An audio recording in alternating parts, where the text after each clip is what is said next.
Hello, ഞാനിന്ന് നമ്മളുടെ ആലപ്പുഴയിൽ വിളിക്കാതെ പോയൊരു നിക്കാഹിൻ്റെ വിശേഷങ്ങൾ പങ്കുവയ്ക്കാനാണ് വന്നിരിക്കുന്നത്. നമ്മളിവിടെ വന്ന സമയത്ത് തന്നെ വെൽക്കം ഡ്രിങ്ക് ആയിട്ട് ഫ്രഷ് ആയിട്ട് അവർ ലൈവായിട്ടാണ് ജ്യൂസ് അടിച്ച് നമുക്ക് തന്നുകൊണ്ടിരുന്നത്. ഈ ഒരു നിക്കാഹിൻ്റെ കാറ്ററിംഗ് ചെയ്തിരിക്കുന്നത് എലൈറ്റ് ഇവൻറ്റ് കാറ്ററേഴ്സ് ആണ് കേട്ടോ. മാംഗോ, പപ്പായ, ഗ്രേപ്പ്, പൈനാപ്പിൾ ഇതെല്ലാം ഇവിടെ ഉണ്ടായിരുന്നു. ഞാനൊരു മാംഗോ ജ്യൂസാണ് എടുത്ത് കുടിച്ചത്. നല്ല ടേസ്റ്റ് ആയിരുന്നു. പിന്നെ ഞങ്ങൾ വന്ന സമയത്ത് ഇവിടെ നല്ലപോലെ തിരക്ക് കുറവായിരുന്നു. ഞങ്ങൾ കുറച്ചധികം നേരത്തെ വന്നതുകൊണ്ട് തന്നെ നമുക്ക് ഇവിടുത്തെ ഡെക്കറേഷനും കാര്യങ്ങളൊക്കെ നല്ല ഫ്രീ ആയിട്ട് നമുക്ക് വീഡിയോ ചെയ്യാനായിട്ട് സാധിച്ചായിരുന്നു. അതിൽ ഞാൻ ഒത്തിരി ഹാപ്പിയായിരുന്നു.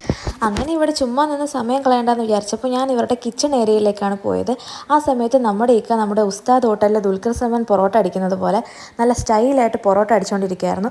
എനിക്കത് കണ്ടപ്പോൾ പെട്ടെന്ന് എൻ്റെ ഫോണിൽ അത് ക്യാപ്ചർ ചെയ്യണമെന്ന് തോന്നിയിട്ട് ഞാൻ അതും ഈ വീഡിയോയിൽ ഇൻക്ലൂഡ് ചെയ്തിട്ടുണ്ട്. അത് കഴിഞ്ഞ് ഞാൻ തിരിച്ച് വന്ന സമയത്താണെങ്കിലോ ഇവിടെ സദ്യയ്ക്ക് വേണ്ട എല്ലാ കൂട്ടം കറികളും ഇവിടെ വിളമ്പി നല്ല രീതിയിൽ വെച്ചിട്ടുണ്ട്. അത് കണ്ടപ്പോൾ തന്നെ നമുക്ക് സദ്യ കഴിക്കണമെന്നൊക്കെ കൊതി വന്നെങ്കിലും ബിരിയാണി ചെമ്പ് പൊട്ടിക്കുന്ന മണം കേട്ടപ്പോഴത്തേക്കും ഒരു രക്ഷയില്ല. മനസ്സ് നേരെ ബിരിയാണിയിലേക്ക് തന്നെയാണ് പോയത്.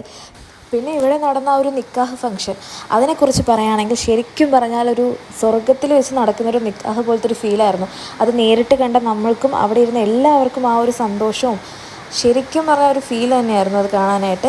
എലൈറ്റ് ഇവൻറ്റ് കാറ്റേഴ്സ് ആണ് ഇത്രയും മനോഹരമായിട്ട് ഈ നിക്കാഹിനെ കളർഫുള്ളാക്കി എടുത്തത്.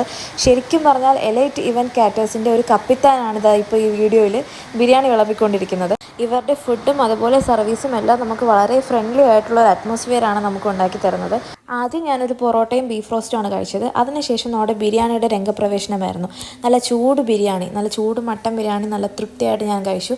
ബിരിയാണിയുടെ ടേസ്റ്റിനെ കുറിച്ച് പ്രത്യേകിച്ചൊന്നും പുകഴ്ത്തി പറയേണ്ട ആവശ്യമില്ല. കാരണം നമ്മുടെ വീട്ടിൽ എന്താവശ്യം വന്നാലും നമ്മൾ ഇവരെ തന്നെയാണ് നമ്മൾ കോൺടാക്റ്റ് ചെയ്യാറുള്ളത്. അങ്ങനെ ബിരിയാണിയൊക്കെ കഴിച്ചു കഴിഞ്ഞതിന് ശേഷം സത്യം പറഞ്ഞാൽ ഒരു പായസം കുടിക്കാനുള്ള സ്പേസ് ഒന്നും വയറ്റിലില്ലായിരുന്നു. ഇവിടെ ഒരുപാട് കട്ട് ഫ്രൂട്ട്സ് ഒക്കെ വെച്ചിട്ടുണ്ടായിരുന്നു. പക്ഷേ എൻ്റെ നോട്ടം മുഴുവൻ അവിടെ ഇരുന്ന ബ്രൗണിയിലേക്കായിരുന്നു പോയത്. അങ്ങനെ ഞാൻ ബ്രൗണിയാണ് ചൂസ് ചെയ്തത്. നല്ല ടേസ്റ്റി ആയിരുന്നു. അപ്പോഴും നമുക്ക് വിശ്വസിച്ചേൽപ്പിക്കാൻ പറ്റിയ ഒരു കംപ്ലീറ്റ് വെഡ്ഡിംഗ് പ്ലാനറാണ് നമ്മളുടെ എലൈറ്റ് ഇവൻറ്റ് കാറ്റേഴ്സ്. അപ്പോൾ ഇവരെക്കുറിച്ചുള്ള ഡീറ്റെയിൽസ് ഞാൻ എൻ്റെ വീഡിയോയുടെ താഴെ തന്നെ ഞാൻ കൊടുത്തിട്ടുണ്ട്. എൻ്റെ ഇന്നത്തെ ദിവസം മനോഹരമാക്കിയ നമ്മുടെ ടീമിന് ഞാൻ എൻ്റെ നന്ദി അർപ്പിച്ചുകൊണ്ട് എൻ്റെ വീഡിയോ ഞാൻ അവസാനിപ്പിക്കാനാണ് ഉദ്ദേശിക്കുന്നത്.